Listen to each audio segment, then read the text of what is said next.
Hi there, welcome to the eCommerce Nurse Podcast, our 36th episode. I'm Karina McLeod, ex-Amazonian and CEO and founder of eCommerce Nurse and Vendor Society. Today we're going to be talking about how to be creative when hiring in an industry that lacks knowledge and expertise. We have a special guest, Stephen Pope, the founder of My Amazon Guy, a marketing agency managing over 300 brands. Stephen started his career as a TV reporter in Idaho, then was an e-commerce director for 10 years for brands ranging from gold and silver coins to women's plus-size clothing. Stephen then created My Amazon Guy, as well as 4 Amazon brands and My Refund Guy. He has more than 1,200 tutorial videos on YouTube showing how to handle any problem faced on Amazon, and has interviewed every major player in the Amazon space on his podcast. So welcome, Stephen. It's awesome to have you today. Thanks for having me on. That's a fantastic bio, and the just saying how many videos you've recorded on YouTube is fantastic. I give away all my trade secrets, so ask me anything. Awesome, and that's what I'm going to do today. And so we've chosen a topic that seems to be quite a hot topic in the industry in general at the moment, in terms of there just seems to be that lack of expertise, that lack of resource in what businesses are needing in order to help them grow and manage their Amazon business. And we spoke initially, and you came out with a number which really shocked me, of there being like 50,000 open positions in this space. Can you share more about and go into a bit more depth there? So Amazon is in its infancy as an industry. And if you compare it to the early days of Google or Facebook advertising, the data is pretty obvious to me that there needs to be 50,000 new employees, new people working in jobs in the Amazon sector. And primarily when I use that figure, I'm talking digital jobs, whether they're virtual assistants, PPC, SEO, designers. You're going to have merchandisers, catalog troubleshooters, maybe a little bit of customer service and some other, merchandising aspects. So copywriting, we could go on. I'm not talking like physical warehouse jobs at Amazon FBA. That's not what I'm talking about. So I just want to clarify that. But I get the sense that these jobs have to be created. Like I am like compelled to create some of these jobs. And in the last, 5 years, I've created 300 jobs, and I'm very excited about my impact on the community and the world. And so like, that's my form of charity in a way, right? So some people give money, I create jobs, and that's kind of where I give back. And so like what the number one core value at My Amazon Guy is learning. Well, the best way to create jobs is to teach people who haven't learned the skill set required to be successful in the space. And there's a lot of things that we've done to set that up for success. We hired 150 interns in 2022. We created Mag School, mag-school.com, where we basically give away knowledge for nothing and certify that knowledge. And then we also created Seller Central Jobs so that people could take their knowledge. The problem that we had as a company is that 20,000 people applied to My Amazon Guy in the last 12 months, which is an exorbitant number. Like, how do you process that? We had to look at 20,000 resumes. We had to look at 20,000 surveys. We use Culture Index to survey people to understand what their self-describing behaviors would be if they took the job.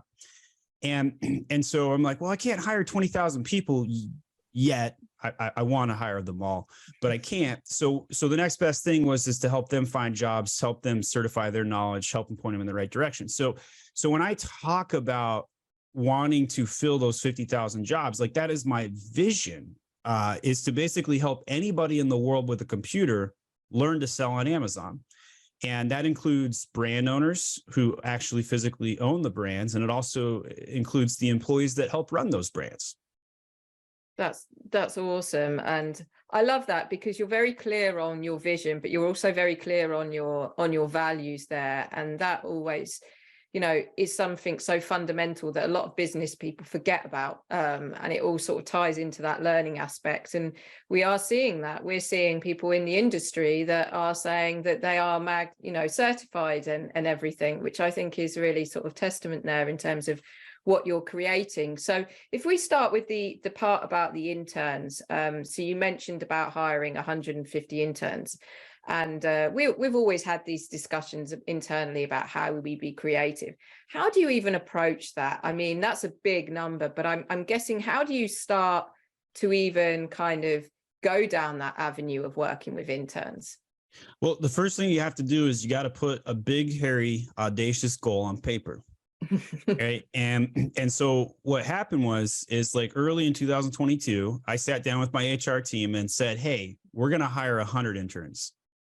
And I said, get it in motion. And I said, here's all the things we need to do. And 24 hours went by and I saw no movement. So I called another emergency meeting. I said, WTF, I told you, we're going to hire 100 interns in 30 days. Make it happen. And some things started getting in motion. Next day, call a third meeting. Guys, I'm serious. Why haven't we hired 20 people already? Why hasn't this happened?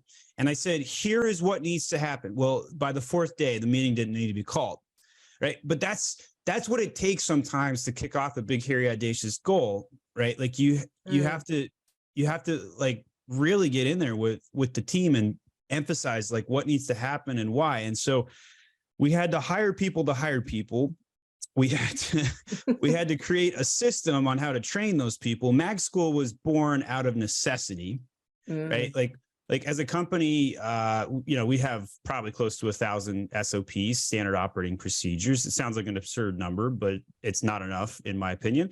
At the same time, it's kind of like having kids, right? I got 4 kids, 7 and under. People ask me, so you done having kids, or you gonna have more? And we're like, we don't really know. We either have too many or not enough. Not sure yet. And so that's kind of like what I think about SOPs, right? You either have too many or not enough. You're not sure.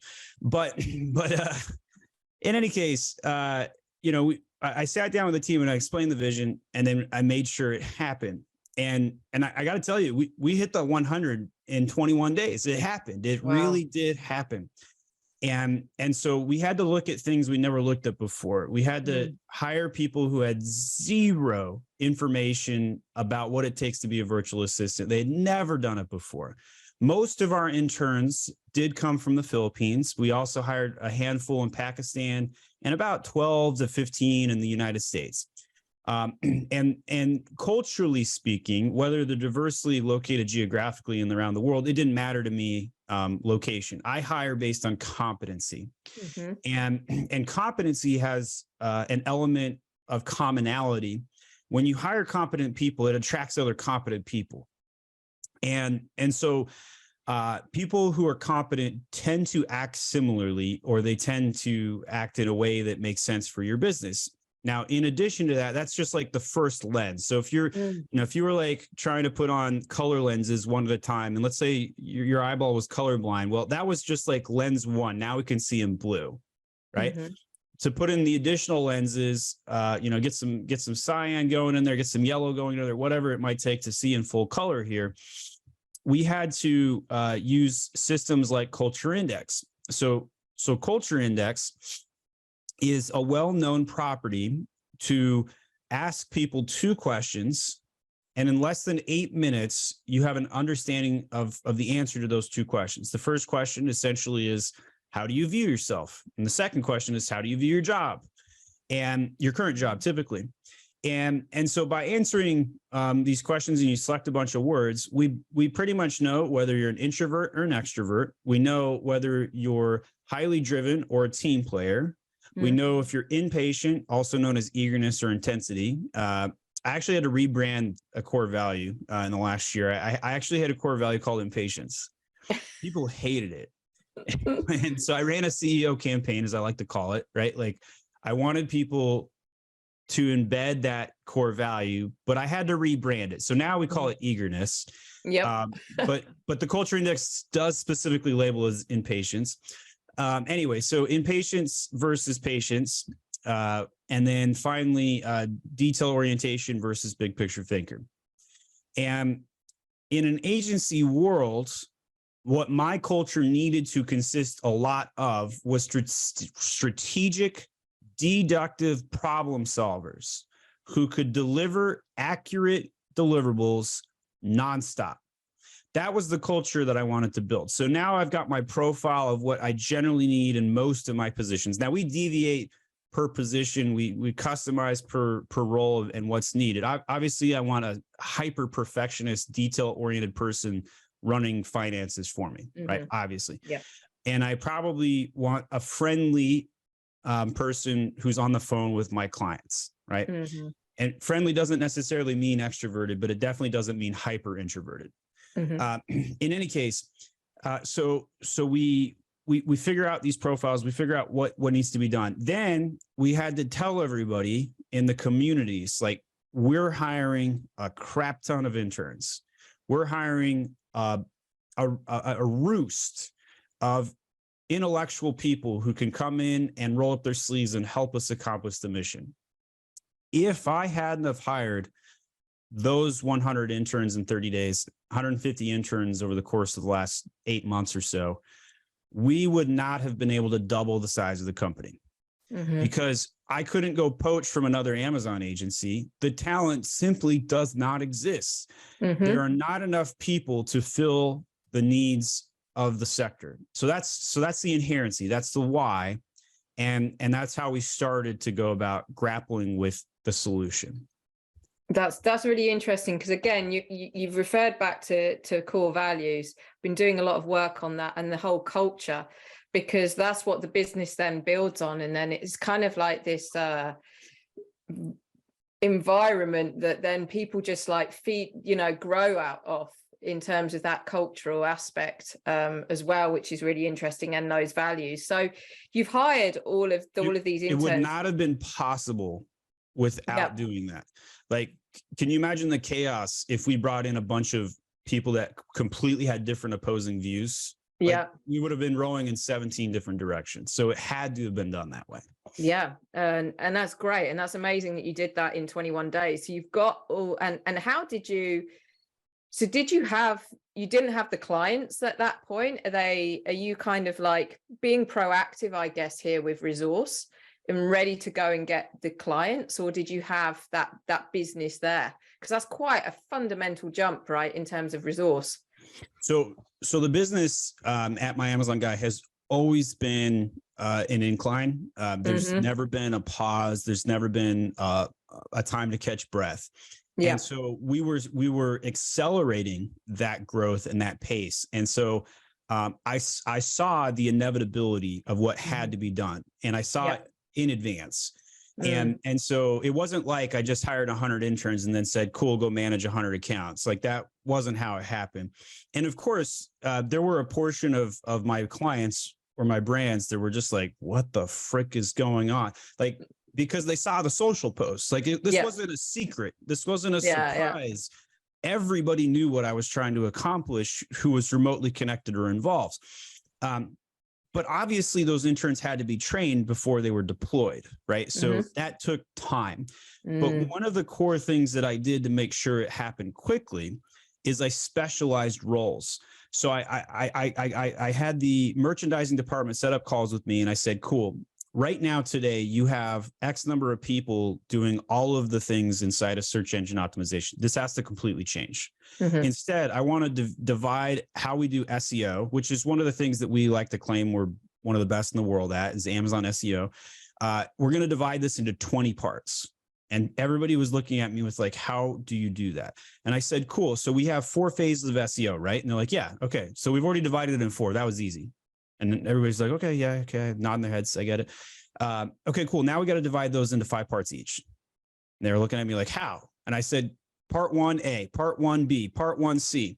And you have that single person specialized so much that they're rotationally, if you think about a conveyor belt at a manufacturing facility, they only put in 1 part at a time. So if you're building that robot, you're an arm guy, you're a leg guy, you're a head guy, done.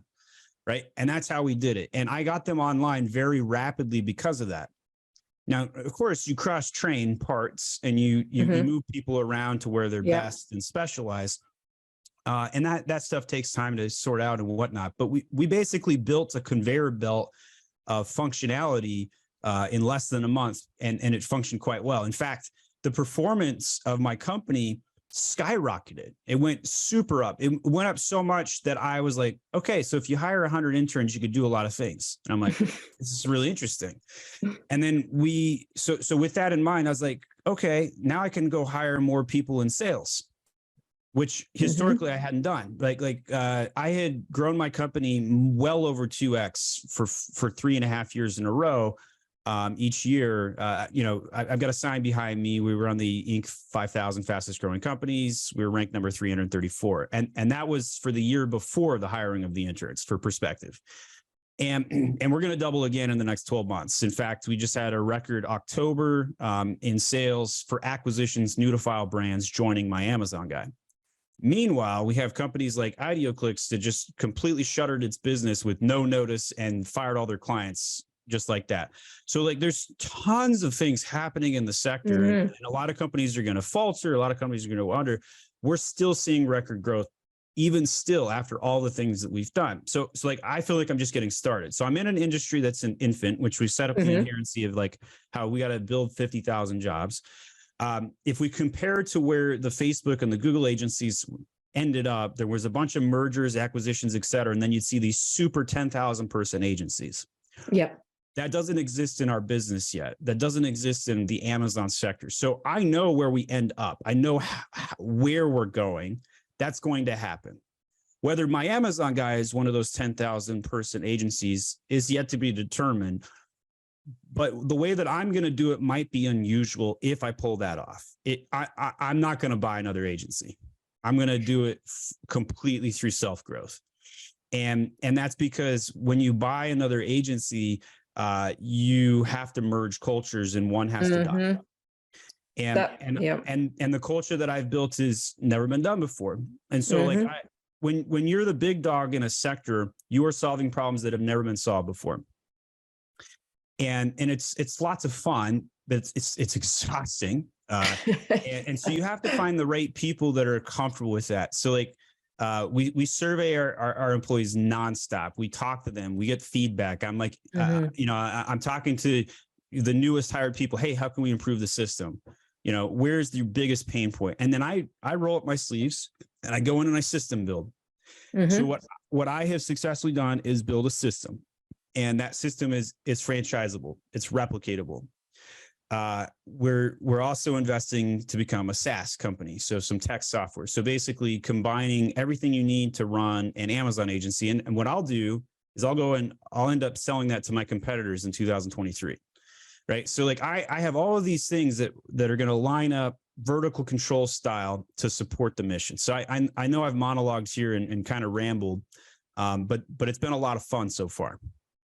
I think you answered the question that I was going to ask, right? As in we are in an environment with agencies of mergers and acquisitions, and that's the quicker way to double your business, right? That's a quicker way to get more employees. But you've also mentioned something that is fundamental.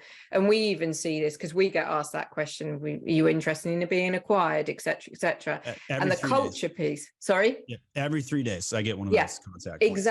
Exactly. And the culture piece is always the piece that is different, because that is what you've grown on. If you've focused on culture, which you clearly have, grown on values and culture, and that can't be bought, right? Culture is top down. So if your culture is bad, it's always the CEO's fault 100% of the time. Yeah, that's really interesting. So that's crazy growth. And I love the fact of how creative and out the box thinking you have there. And it's like this element of visionary, but you also get it done, right? Because you get the visionary ideas, but nothing gets done. But you've talked about the impatience of your value. And we have one similar, which is just do it, right? Just get on with it. So we release our core values publicly. So if anybody wants to check them out, mimic, copy, duplicate, doesn't matter to me, myamazonguy.com/core. And so one of, you said, just do it. My version of that is get on base. and Moneyball movie reference in on purpose, got Brad Pitt, Jonah Hill, and they rebuild the Athletic A's to go to the World Series. It's a fun, funny, tragic kind of movie, but also pointed, and it makes sense, right? So, what is the get on base in the Amazon sector? And that's what we're trying to nail down and deliver upon. So we have lots of fun aspects and mnemonic devices to try and incorporate that. We have core value awards we give out. People nominate each other about how they represented a specific core value. If I don't hear enough people talking about a specific core value, I go on a core value mission or agenda and I start pushing it more. And I hear you. Do all those sort of things. That's great. And to be honest, that's music to my ears, because that's definitely something we have in terms of our core values, and been doing a lot of work around that. And most hiring mistakes that we've made has always been down to we didn't quite master the right people for the core values and culture.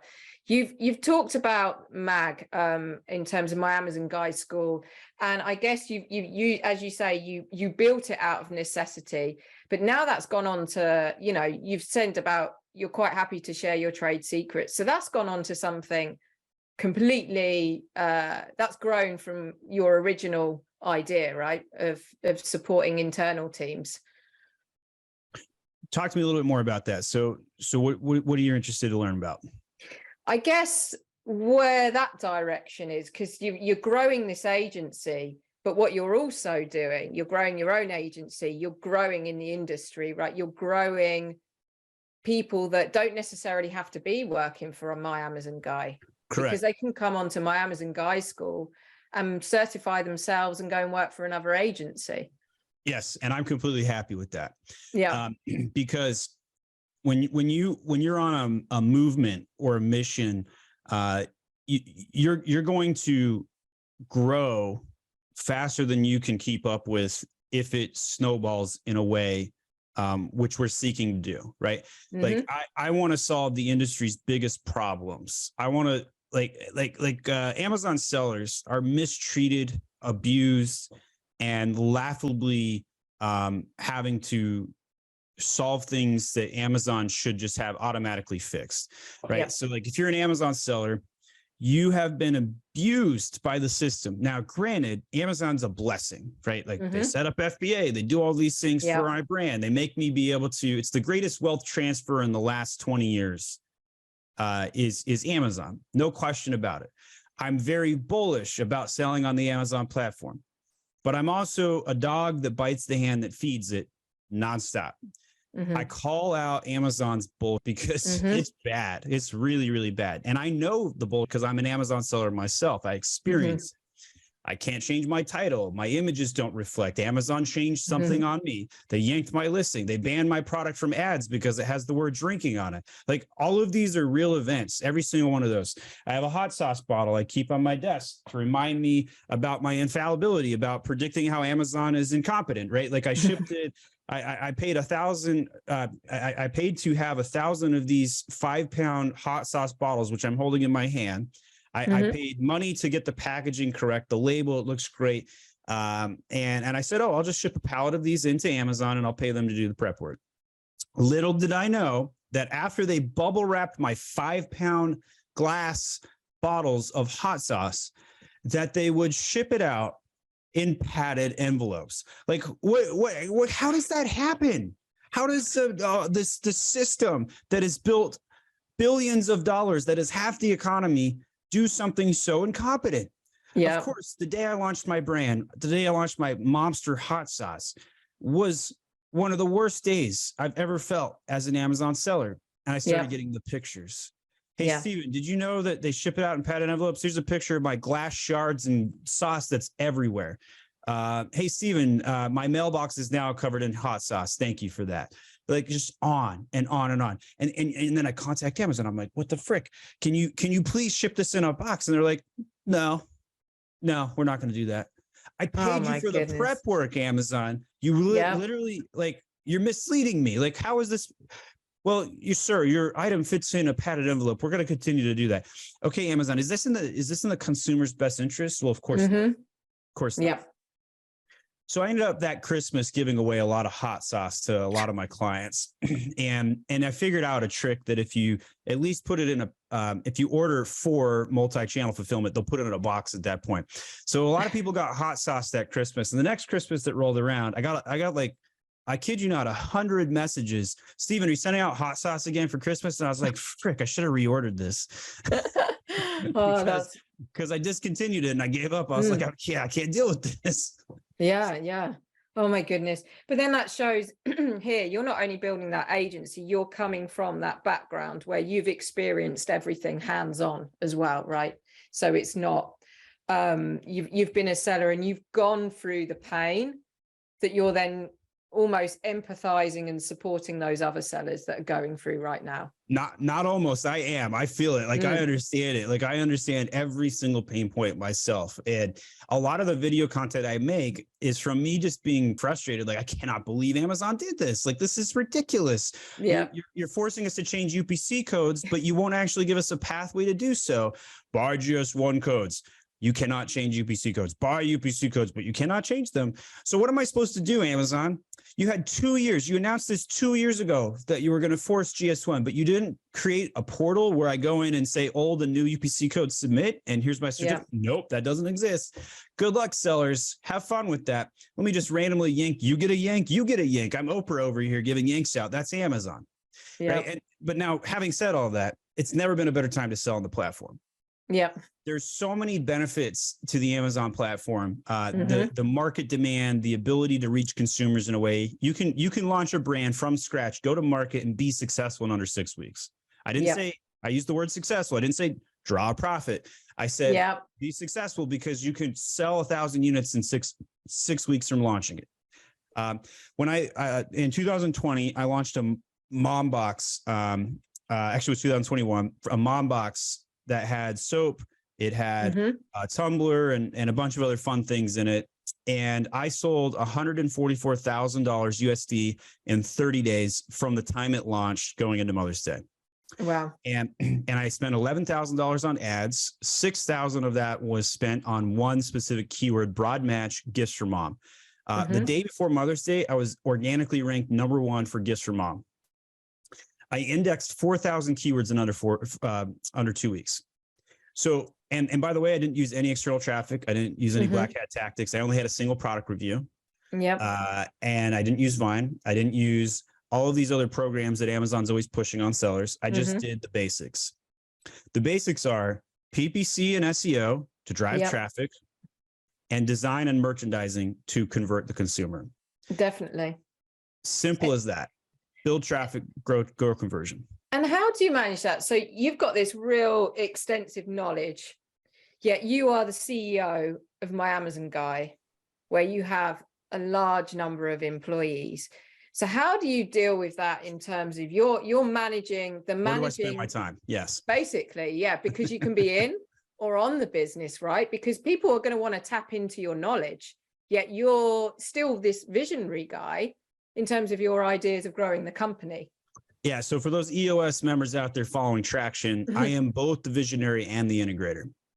And I'm actively trying to hire other integrators to get some of the integration off me. So in the case of Traction, it advocates for a single visionary and a single integrator. And my vision is so grandiose. I am so arrogant that I'm the guy that can solve 50,000 jobs in the Amazon space that I require multiple integrators. I need multiple integrators, and I can't give my vision to all of them. I have to give, here's part vision A, here's part vision B, here's part vision C. But as I told you about the intern hiring strategy, it's the same concept. I compartmentalize the vision and I integrate it accordingly. Yeah. And so I can, I could be on a podcast now, go into a client call right in after this, do back-to-back meetings, then do HR staff meetings, no problem all day long. And obviously it takes a lot of energy, and obviously I've got to take care of myself, and I've got a family of 6 with 4 kids, 7 and under, and I'm still a family man. I took them out to Korean barbecue last night. So like I'm there, I'm present, I do all of these things. I believe in prosperity in all things. Mm-hmm. I do not believe it is a zero-sum game. And I believe when you seek prosperity in every one of your buckets, you will fill them to capacity that they overflow with. So at the end of the day, are there some balls dropped? Absolutely. Selectively though. And I like to joke that I don't run an agency. I run an HR company. Yep. Because I'm constantly investing in people and talking to them. Whether I have to schedule a call to talk about mental illness, whether I have to schedule a call and talk somebody through how to buy a house, or support them through that process. These are things that I spend a lot of time doing. These are things that I don't talk a lot about in my content, but I do in behind the scenes because they're required to build the culture that I'm describing here. But what I do in a lot of my content is talk about solutions. I get straight to the point. I'm pointed, system building, and I have to teach internally nonstop. I am a professor. I am a teacher. And if I'm successful, the number one quality of a leader is to create other leaders. And so I am constantly focused on that mission. I will invest in any potential leader who can create more leaders. And that is how you create exponential growth in a movement, in a snowball. Call us a cult if you want. But the difference is between my Amazon guy and a cult. In a cult, there can only be one leader. Yep. In a movement, there has to be hundreds of leaders. And that's what I'm trying to do. It's interesting. We have a meeting, and one of our meetings is building it's culture of leaders, because I completely agree. And that's just really interesting. I can resonate with quite a bit of that, what you've said. You're taking on, I mean, you've got lots of hats, but interestingly, it comes back, you've mentioned about this people part again, the teaching, but actually the part that's not seen, the behind the scenes. And that comes from that culture and caring about, because you can't grow without the right people, which is really interesting. And so you've got a large number of employees and people working for my Amazon guy. How do you manage that all when you're dealing with overseas and, you've got and dealing with it all remote? Very carefully. So there has to be a level of accountability. So I use the leadership core values. So I have like core values that everybody needs to follow, and then I have leadership core values that are separate. Being soft on the people, but tough on the issues is my answer to that. And so we do time track, and we do log, and we do a lot of auditing and QA work. The number one problem that I have with the Filipino culture is they two-time. And they want to charge me while working a second job at the same time for the same hours, and that's unacceptable. So we have solutions in place to make sure that doesn't happen, right? So that's every Amazon seller that's ever hired virtual assistants knows what I'm talking about. This happens to all of them. So we have to solve that at a bare minimum. But I like to use carrots more than I like to use sticks. I think in a movement like this, I have to be a honey trap, not a bear claw trap, right? Like I'm going to convince people that through the knowledge and the learning and the sharing that we give freely, that they will give back to me in return at their own choice, at their own volition. They don't have to, they choose to. And that's a more powerful mechanism. Are there people that will abuse the system? 100%. We weed those guys out. But at large, the stories that people will tell is like, my Amazon guy changed my life. I got into a new sector, and that creates a system of loyalty. Or in other instances, we'll get people that apply for a job here, and they're like, oh my gosh, you helped me sell 17 problems at my last job, and I would have been fired as a virtual assistant. Well, now this brand got sold because they sold to an aggregator. Bad mistake. And they now I need a new job, right? And so aggregators are suffering right now because they don't know how to run brands. Bottom line, they didn't hire the right people. Sellers at Amazon need tenacity and grit. Those are the two core values that sellers have. And when they lose that, the whole thing crumbles. Aggregators do not have an ounce of tenacity or an iota of grit. They have none. They hired suits to fill out Excel sheets, and we know how that ended. Anyway, so going back to, that the people and how do you successfully manage people overseas? You need a system, you need scale, and you need the core 3 Ps of people, process, and products. And it needs to be simple, it needs to be franchisable, and there needs to be levels of transparency that everybody in the company can understand. You build things like an employee handbook, but you also teach with principles, right? So there are tactical follow the direction orders that are given out 100%, but there's also like act in MAG's best interest, right? So take a company like Netflix, horrendous company that I wouldn't want my kid to work at in 2022, super woke, and they've lost their way. But if you rewind time back in the day, they used to hire based on competency instead of diversity. They used to hire based on the ability to accomplish, and they did a lot of things correctly back in the day. And if you look at their old employee handbook before they destroyed it, literally, they would have a very short one-liner here and there. Act in Netflix's best interest, not act in Stephen Pope's best interest. Act in, my Amazon guy's best interest. And so when you teach like that and you teach principles, those decision rights are being ceded to the individual worker. Now, those that cannot understand how to act on principles will fail. But the ones that can act on those principles will excel. And then what happens is they attract other people that have those same mentalities. So if you want to go unicorn shopping, first of all, you can't find this multiple unicorns the same way. They're all hiding in different magical utopias in different ways. But if you want a unicorn that can poop rainbows, you have to work for it and find them. And the best way to find rainbow pooping unicorns, because I just like to say that a second time, is to create a system that attracts unicorns. And that is to create something that nobody else has possession of. Now, here's one thing that I think all marketers get wrong right now. Marketers are acting like politicians today. And there's nothing more egregious to the marketing world. And what I mean by this is a politician's job is to get votes. So what does a politician do to get votes? They cast a giant tent and they're like, this tent is for everybody. Marketers are attempting to be politicians and saying my product is for everybody. That is a lie. That is, I'm going to call it what it is. It's a lie. It's not for everybody. My culture is not for everybody. I am a marketer. That is my human superpower is iteration, like a hummingbird flying, going from one nectar to the next.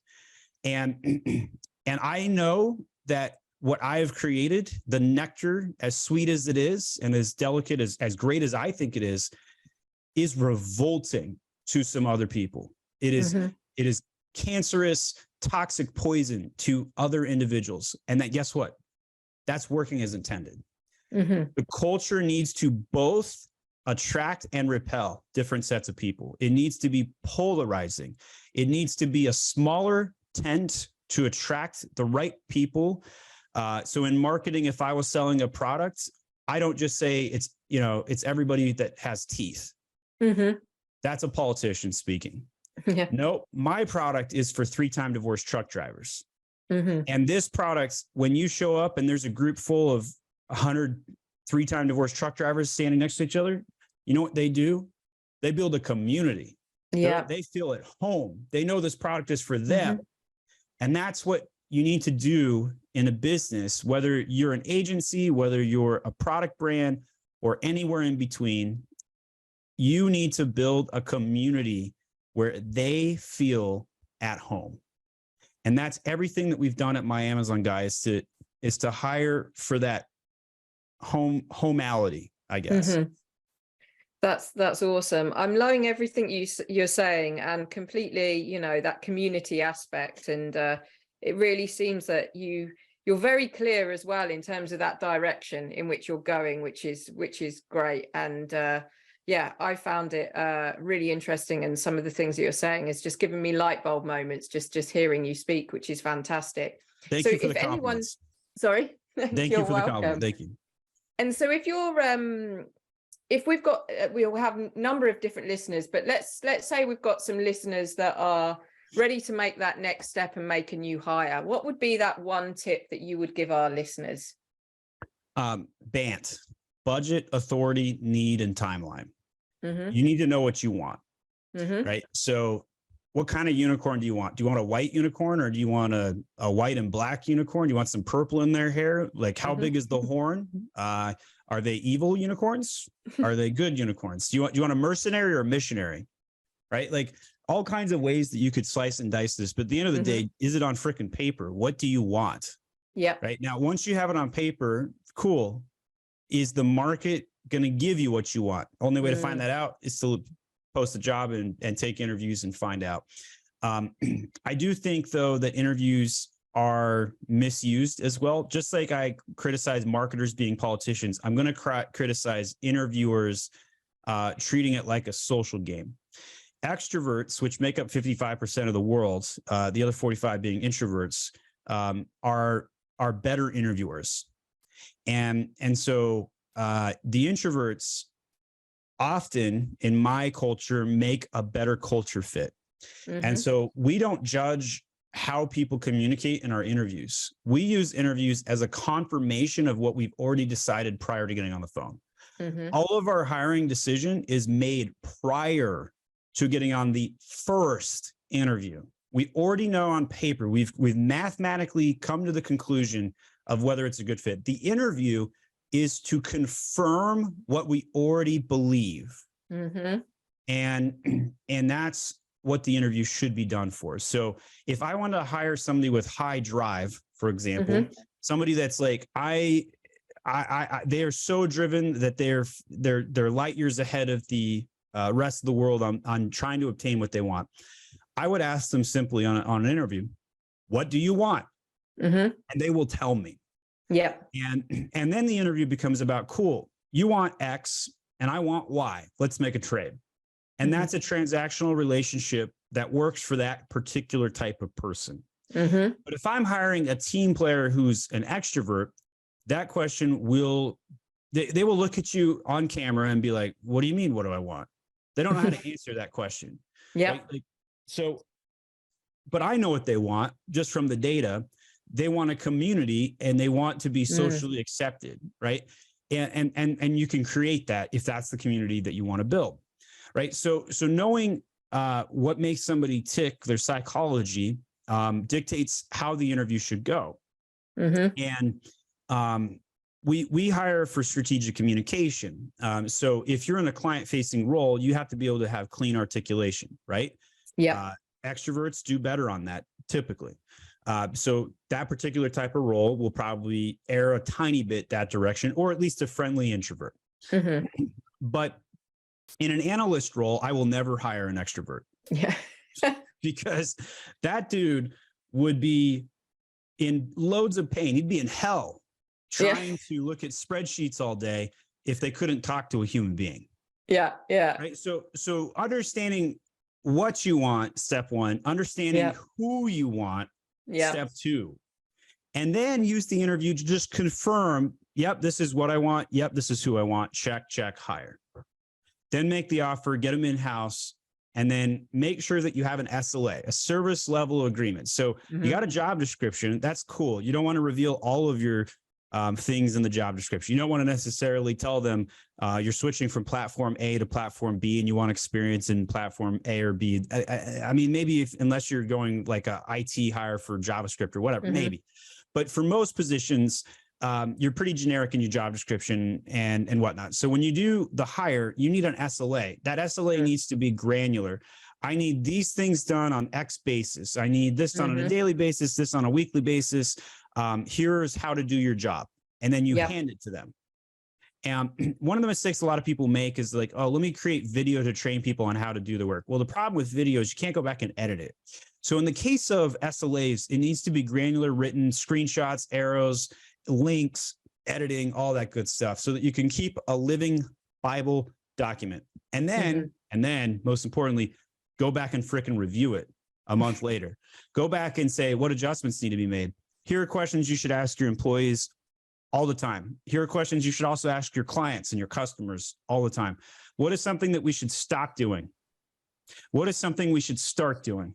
And what is something we should do more of? And those three questions, if you only could ask those three questions of your customer and of your employees, would be sufficient to run your business. I guarantee it.